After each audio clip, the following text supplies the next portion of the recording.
Dad yelled, "If you're so smart, then pay your own bills." So I moved out. Best Reddit stories. Dad yelled, "If you're so smart, pay your own bills." So I moved out and never looked back. Dad yelled, "If you're so smart, pay your own bills." So I moved out and never looked back.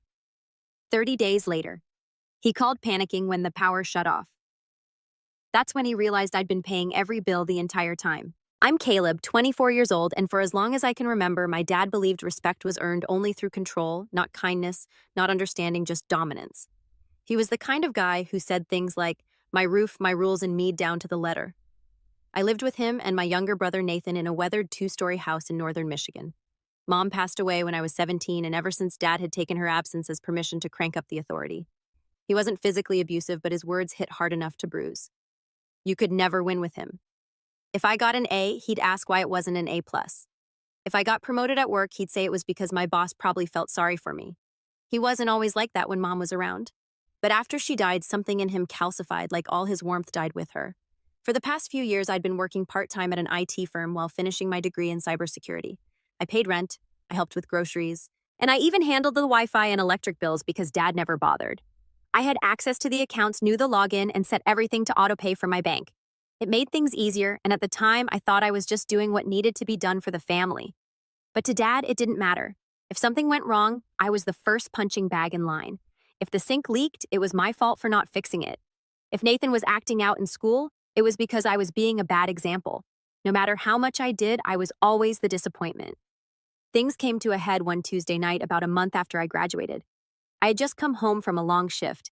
Our servers had been down, and I'd stayed an extra 3 hours trying to patch the system. I walked in exhausted, still in my work polo, and found Dad watching TV while the sink overflowed in the kitchen. Nathan was in his room blasting music. The dog hadn't been walked, and the trash was piled up to knee height. I sighed, dropped my bag, and went to clean the mess. That's when Dad snapped. "Don't you come in here acting all high and mighty," he barked. "You think because you got some little paper from college, you're better than the rest of us." "I didn't say that," I replied, wiping up the water on the floor. "But this house is a mess, and no one else is doing anything." He stood up so fast the recliner nearly tipped. "You ungrateful brat. You're lucky I even let you live here. If you're so smart, then pay your own bills and live somewhere else." I stood still, soaked rag in my hand. The words hung in the air like frost. For the first time, I didn't flinch. I just nodded. "All right," I said quietly. "You got it." That night, I packed my things. Not everything, just the essentials. Laptop, clothes, some childhood photos of Mom that I didn't trust to leave behind. I booked a cheap extended stay motel for a few days and called a coworker who had mentioned a spare room in her cousin's place. Within the week, I had my own space. Tiny, yes, but peaceful. I paid rent directly, bought my own groceries, and for the first time in years, I could breathe without walking on eggshells. I didn't hear from Dad after I left. Not once. He didn't call to ask where I went, didn't text to check if I was alive. Nathan reached out once vaguely, just asking if I had any spare money for a new Xbox controller. I told him no, and that was that. I figured they'd moved on. I wasn't part of the picture anymore. Then for weeks later, I got a call while I was at work. I recognized the number. It was the landline back home. For a moment, my stomach twisted. I thought something had happened to Nathan. I picked up. "Hello, Caleb," Dad said, voice sharp and urgent. "What did you do?" I blinked. "Excuse me? The power's off, the internet's down, everything's out. What is going on?" I sat back in my chair, stunned for a second before it clicked. The electric bill, the Wi-Fi, the auto payments. They were all still in my name, and I had pulled my bank account from them the day I left. I hadn't thought much of it. I assumed Dad would take over or at least notice when the bills didn't go through. "I'm not paying for your house anymore," I said evenly. "You told me to pay my own bills and live somewhere else." So I did. There was silence on the other end. A beat, maybe, too. "And then you seriously left us in the dark." I smiled, not out of pettiness, but from relief. "You seriously thought I'd keep paying your bills after you told me to get out? You little—" He caught himself. "You know Nathan's in school. He needs the internet. And what about the fridge, the heating?" I cut him off. "You're the parent, remember? Figure it out." He hung up on me. I didn't hear from him again for 3 days. Then a text popped up from Nathan. "Thanks a lot. I had to do my homework at McDonald's." I didn't reply. What happened after that started to ripple further than I expected. That's where the real fallout began. Not just lights going off, but something much bigger unraveling. And it all started when Dad tried to reconnect the power only to find out the account wasn't just under my name. It was under something much more permanent. The thing is, when I had first set up those utilities years ago, Dad hadn't wanted to deal with that kind of nonsense. I was 18 and had just started working part-time. And when I told him the internet was getting shut off due to unpaid bills, he tossed me his credit card and told me to figure it out. So I did. I made the calls, paid the fees, and set up new accounts under my name. Same for the electricity. A few months later, when we got a notice taped to the front door, every time something went wrong, I'd quietly fix it thinking I was just being responsible. Over the years, the account stayed in my name, and Dad never once asked or cared. Why would he? The lights stayed on, the Wi-Fi worked. He had power control and convenience, all without lifting a finger. But now the power company wouldn't talk to him. Neither would the internet provider. They kept telling him, "Sorry, sir, we can't discuss this account unless we speak to the account holder," and that account holder was me. 3 days after the initial call, I got a second one, this time from a blocked number. I knew it was him, so I didn't answer, but the voicemail he left, I listened to it 3 times. His voice was strained, angry, but there was an undercurrent of something else. Desperation. "Caleb," he said, "I don't know what point you're trying to make, but your brother's got finals this week, and I got food spoiling in the fridge. Just call me back. We need to talk." I didn't call back. Instead, I texted him one line, "Pay your own bills. You said it yourself." That was the first time I'd ever used his own words against him. And it felt strange. Not good, not bad, just strange. Because I wasn't trying to get revenge, not yet anyway. I just didn't want to be used anymore.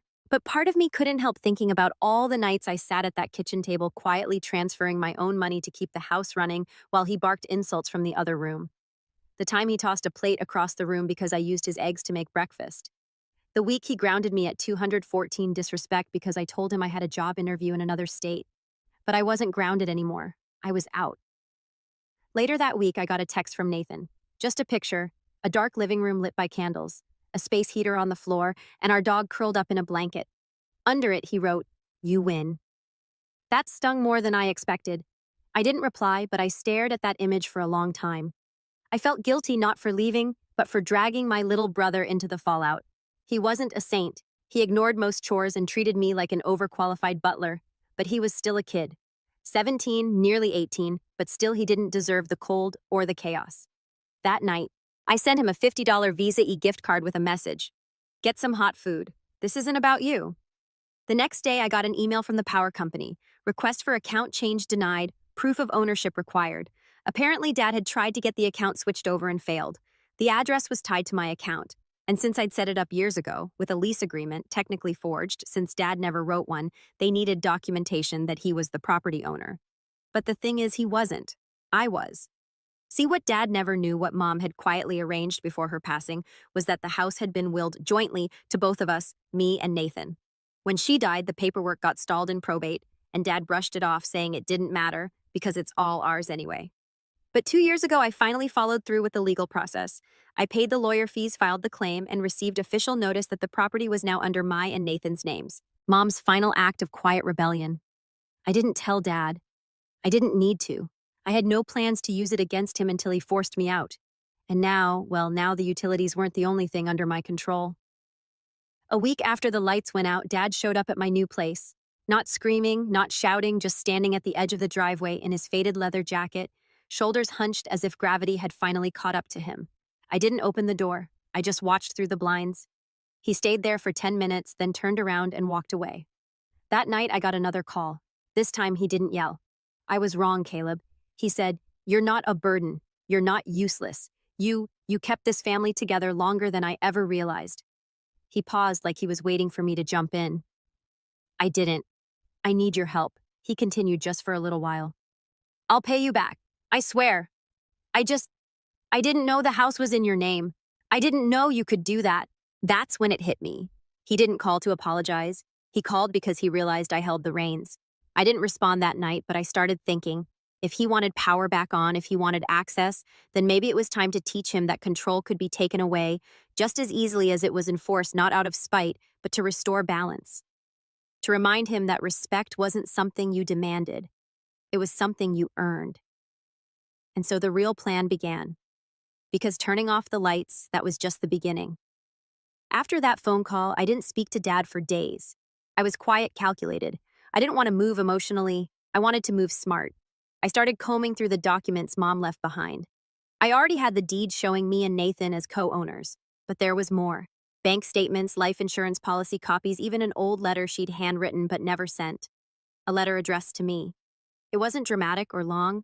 It just said, "I know your father, and I know one day he will test your strength. Be kind, but not weak."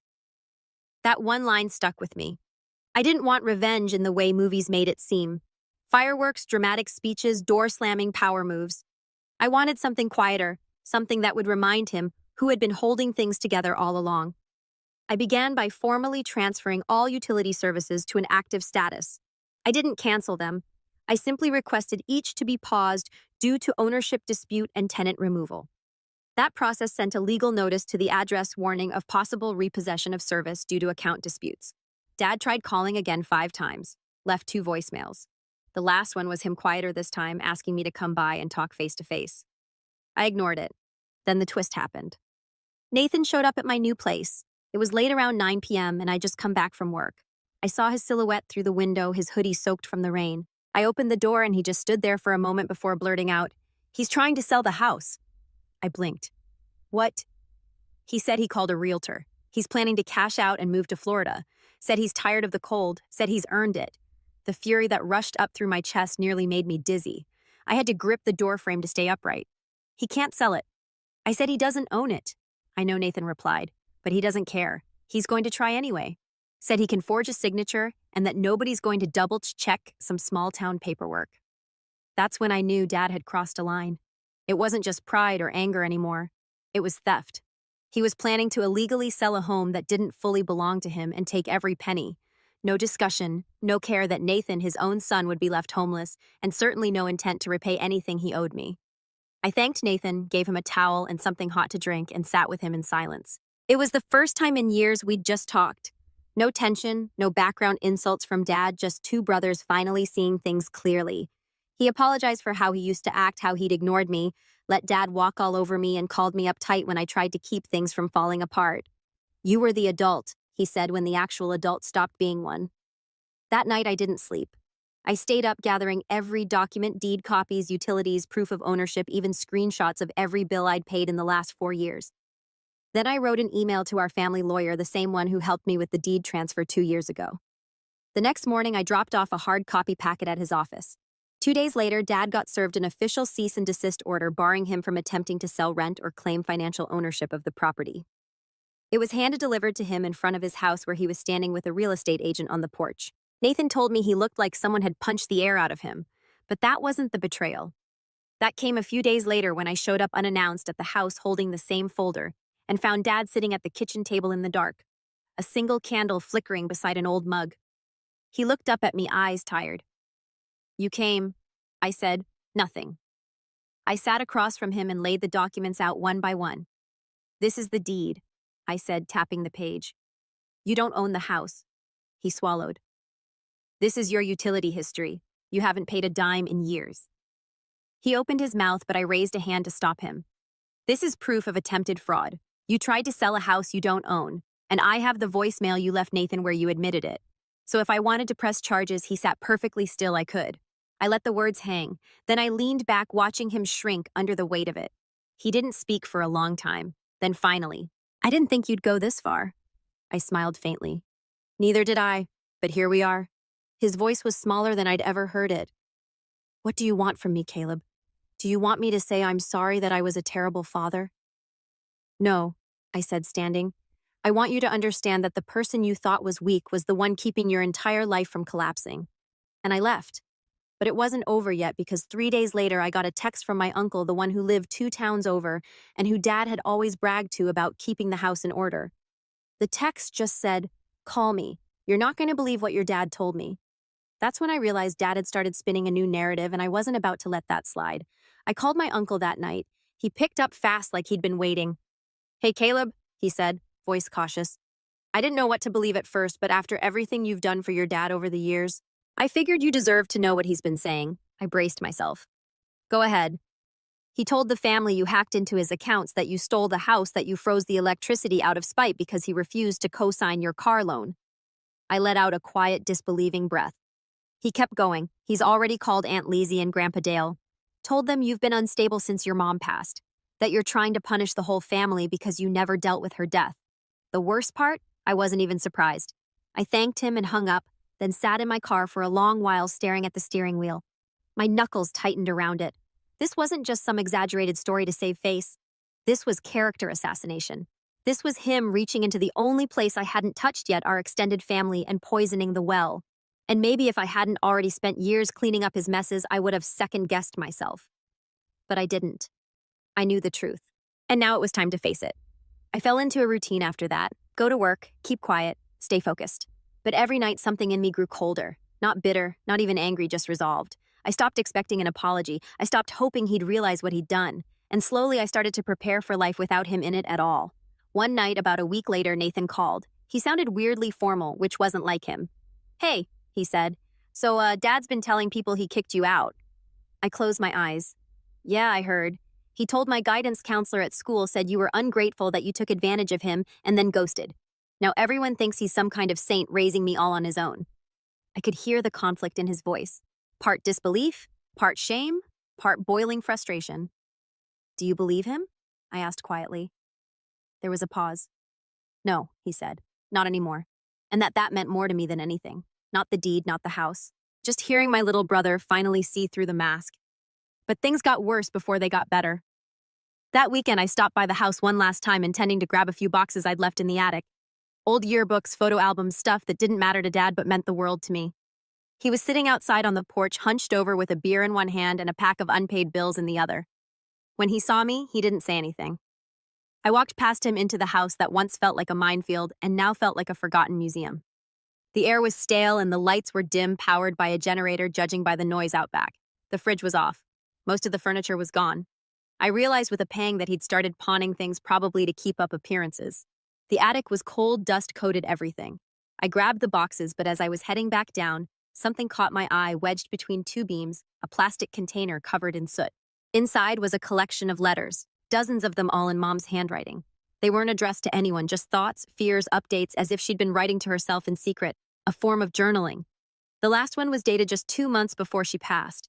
"I'm worried about Caleb. He's already carrying too much.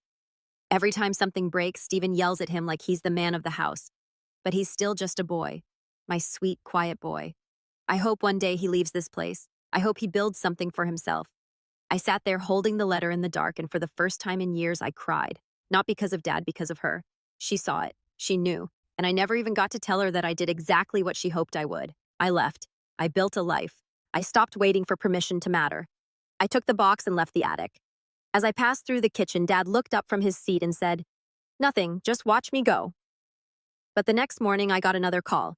This one from the bank. Apparently, Dad had attempted to take out a loan against the house again. Only this time, he forged my signature. That was it. That was the moment. I had been quiet. I had been fair. I had been generous even when he didn't deserve it. But he crossed the line. And now I was done being quiet. The forged loan application was the final straw. I met with the bank manager in person the next day, bringing the deed, my ID, and copies of the signature Dad had faked. The second the manager compared them, he sighed and leaned back in his chair. "This is bad," he said. He submitted a forged co-owner signature to secure a private loan for $30,000. That's criminal. I already knew that. I didn't need the manager to tell me how serious it was. But I also knew I didn't want to see my father behind bars. Not yet. I didn't want this to turn into another bitter headline or court drama. I just wanted the game to be over. I wanted my name, my credit, and my life out from under his thumb. The manager offered to escalate things to the legal department. I nodded and told him to proceed, but to wait on contacting authorities. I had something else in mind first. I spent the next week making quiet, strategic moves. First, I transferred full operational control of the house into a newly formed property management LLC I created under my name. Nathan agreed to sign off as co-owner, which gave me complete authority to lease, renovate, or even sell the house without needing Dad's input. That move locked Dad out of any financial maneuvering going forward. Next, I met with the same lawyer who had helped with the deed transfer and walked him through the forged loan attempt. He was livid on my behalf and promised to prepare a cease and desist order so ironclad it would make Dad regret ever holding a pen. I also called the utility companies again and officially declared the residence unoccupied. That triggered an inspection which, once completed, would allow me to disconnect all services completely permanently. But my final move was the one that truly set everything in motion. I filed a notice of eviction. Not immediately, Nathan and I agreed to give Dad 60 days to vacate. Just enough to comply with the law, just enough to avoid any retaliatory nonsense. But the papers were real signed, filed, and taped to the front door 2 days later by a process server. And that's when the silence started. Dad didn't call, he didn't text, he didn't show up at my place or even yell at Nathan. He just disappeared inside the house. Nathan, still living with him temporarily, told me Dad barely spoke for the first week. He sat at the kitchen table most of the day, chain smoking, muttering things to himself, flipping through old bills like they were maps to buried treasure. The power went out for good on a Thursday. Nathan sent me a photo of the dark house and one word, done. I took a deep breath and exhaled the years of buried frustration. For the first time in my adult life, I felt in control. Not because I'd won something, but because I'd finally reclaimed something myself. In the weeks that followed, things moved quickly. Nathan stayed with me while finishing school and then moved into a small apartment using the savings I helped him set aside. He finally applied to colleges, something he'd avoided out of fear Dad would sabotage it. I co-signed for him not because he asked, but because I trusted him. And me, I got promoted. The IT firm I worked for offered me a full-time cybersecurity role with a team under me. I started therapy, real therapy for the first time ever. Unpacked the grief I never got to process. Mom's death, Dad's resentment, my years of silence, all of it.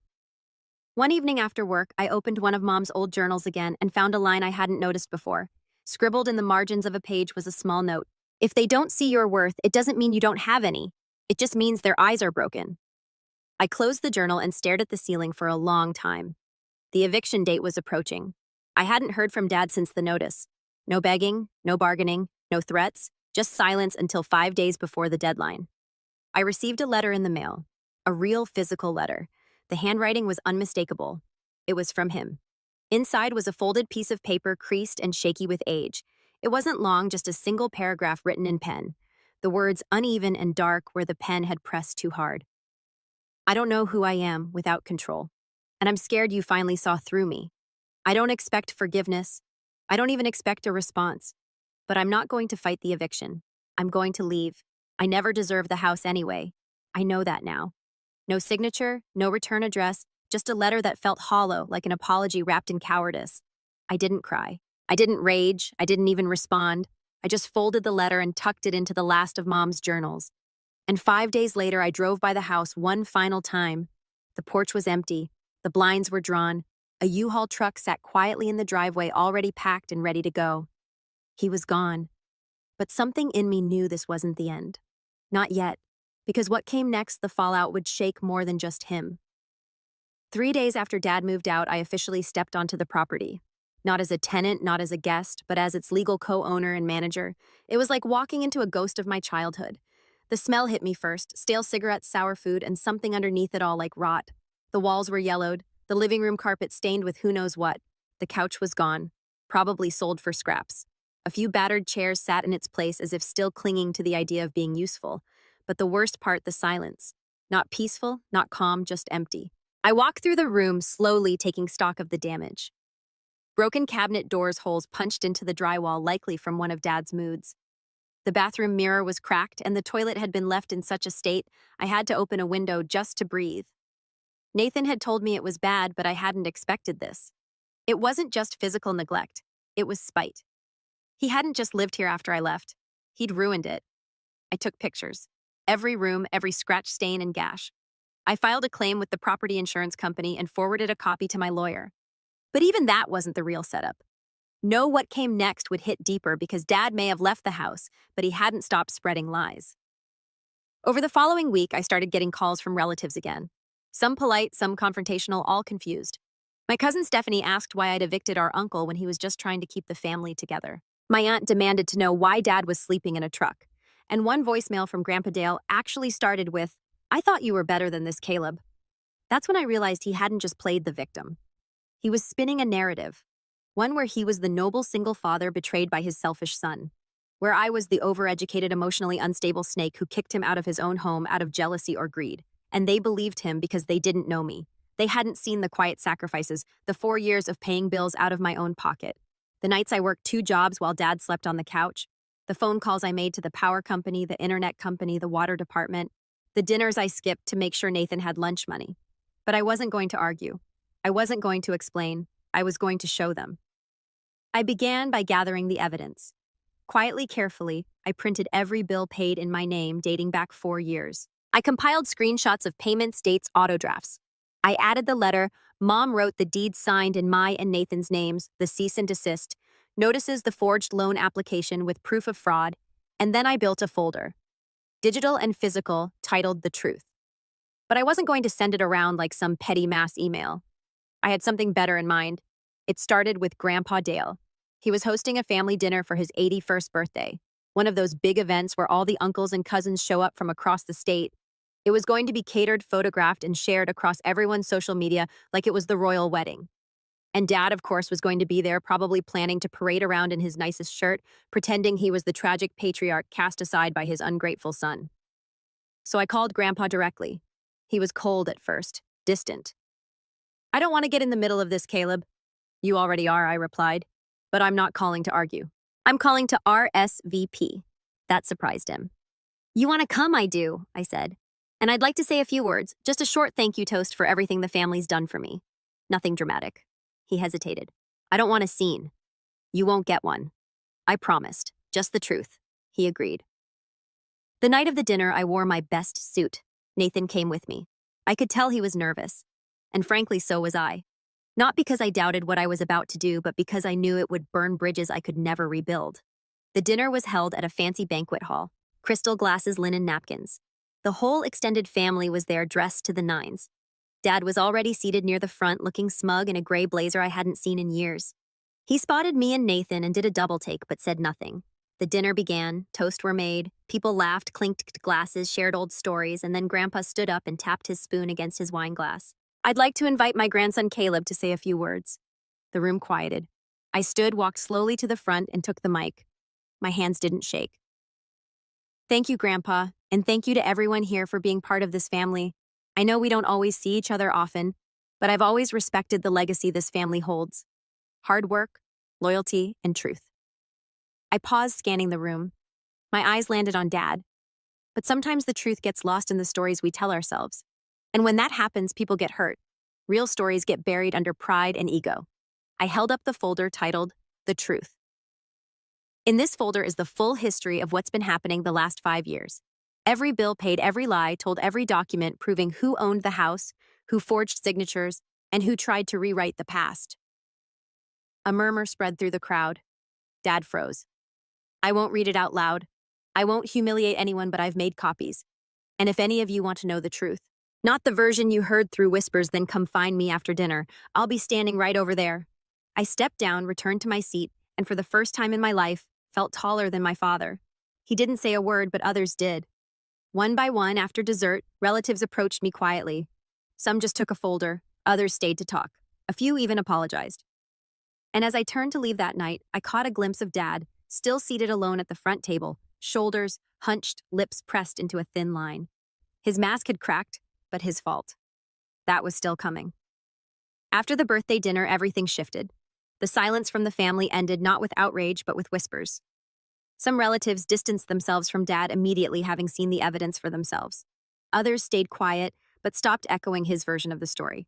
A few even reached out to me privately, some apologizing, others just saying they didn't know. I wasn't looking for validation, but it still felt good to be seen. I had spent so many years doing the invisible work, keeping things running, holding things together. And now finally the truth had shape. It had weight. It had witnesses. But Dad, he doubled down. First, he tried the guilt angle. I got a letter in the mail. Another one. This time he didn't pretend to apologize. He went straight for manipulation. "You've turned my own family against me. Do you feel powerful now? You're not a hero, Caleb. You're just bitter." I didn't reply. Then came the smear campaign. He posted vague rants on Facebook, tagging no one but making it obvious, calling people snakes, talking about how entitlement ruined his family, how some people don't understand loyalty. I didn't respond publicly. I didn't need to. But I kept receipts because the more he pushed, the clearer his pattern became. Accuse, deflect, play victim. Until finally he made a mistake. He tried to sue me. I got a legal notice claiming wrongful eviction, emotional distress, and an outlandish demand for $50,000 in damages. It was laughable on the surface, poorly written, full of errors, citing laws that didn't even apply to our state. But it was filed, and that meant I had to respond. So I did with a counterclaim. But not just to defend myself. To end this, my lawyer and I prepared a formal countersuit for property damage, attempted fraud, forgery, and slander. We included notarized statements from Nathan, bank records, utility records, and even screenshots of Dad's Facebook rants as part of the slander claim. When the court date arrived, Dad showed up in an oversized suit and a sneer.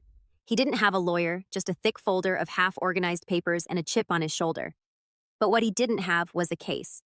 The judge read our documents, listened to both sides, watched as I calmly laid out a timeline, showed photos, handed over copies of receipts, statements, voice recordings, even the letter from the power company declining to transfer service due to ownership restrictions. He barely looked at Dad, just kept flipping pages, occasionally raising an eyebrow. Then he said something I'll never forget. I see a pattern of neglect, abuse of authority, and attempted fraud. I don't just find in the defendant's favor. I'm referring this case to the district attorney's office. Dad's jaw clenched. He's lying. This is a personal attack. But the gavel had already come down. Case dismissed. Counterclaim sustained.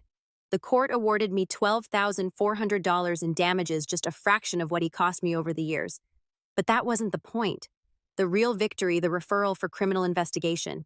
That meant subpoenas. That meant scrutiny. That meant consequences, and those consequences hit fast.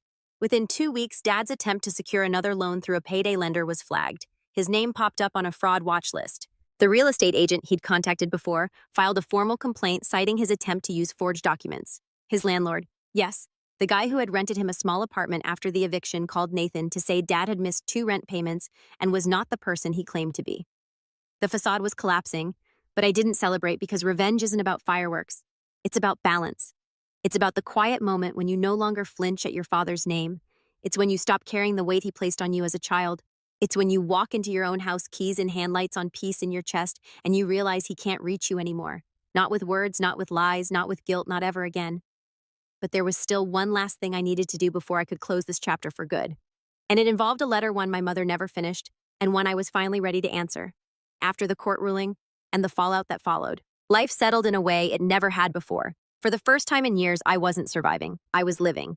The house was finally quiet but not empty. I renovated it room by room, painting over the nicotine-stained walls, replacing broken fixtures, installing new floors.